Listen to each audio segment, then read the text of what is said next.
the specter of an authoritarian presidential candidate. My host, Rodrigo, requested that I do a little homework before my visit here, so a couple of research assistants at Harvard helped me do some research on Bolsonaro, and we applied our litmus test to Bolsonaro. Here are the results. You probably will not be surprised that he has positive in flying colors.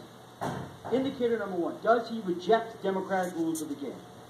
Throughout his career, as far as we can tell, going back to the 1980s, Bolsonaro has praised the military dictatorship and challenged the legitimacy of the post-1985 democracy. In 1993, he declared, "I am for dictatorship," called for the closure of Congress, like in Fujimori's Peru the year earlier. More recently, Bolsonaro declared that what happened in 1964 was not a coup. He promised a Chavista-like packing of the Supreme Court, and he questioned the legitimacy of Brazil's electoral system, calling it rigged. He just named as his vice presidential candidate a general who at various points has signaled his openness to a military coup.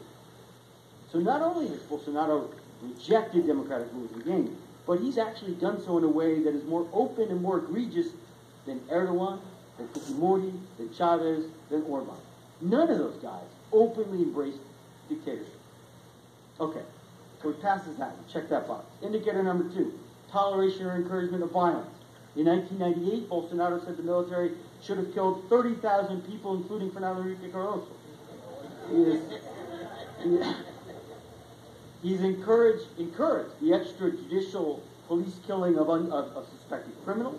He has embraced death squads in Rio de Janeiro. He's justified the extrajudicial killing of 19 farm workers in Pará in 1996.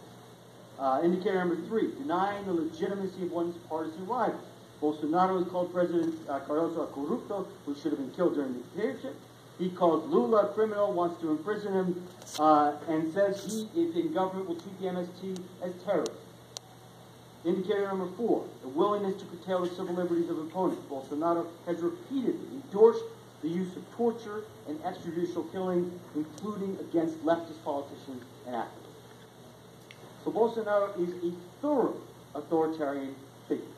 That distinguishes him, and I think this is very important, that distinguishes him from all of his rivals, all his major rivals in the 2018 presidential race. It distinguishes him from Alckmin, from Marina Silva, from Haddad, from Ciro. My host also requested that I do a little research on these other candidates, and we did. None of them show up on this litmus test. Ciro Gomez, from the best of my research, has a big mouth. But we found no evidence of authoritarian tendencies.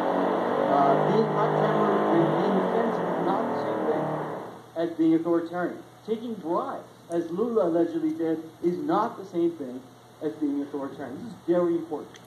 Center-left politicians, even corrupt ones, do not generally threaten democracy. Authoritarian candidates do threaten democracy. So Brazil may be headed to one of those critical moments that Lins wrote about, when political and economic elites may have to choose, may be forced to choose between their short-term political and policy goals and the long-term defense of democratic institutions. And the overwhelming lesson of my research is that Brazilian elites should resist the temptation to back Bolsonaro under any circumstance, under any second-round scenario you can imagine.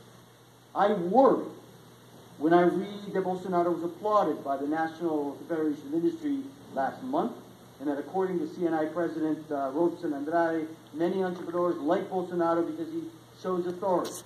I worry a lot that business leaders will decide that Bolsonaro is worth the risk because of the economic policies that Paulo Guedes can deliver, or maybe because it's just better than having to deal with a government led by Ciro or Haddad. This is the historic mistake that Italian liberals made. It's the mistake that German conservatives made. It's the mistake that U.S. Republicans are making today.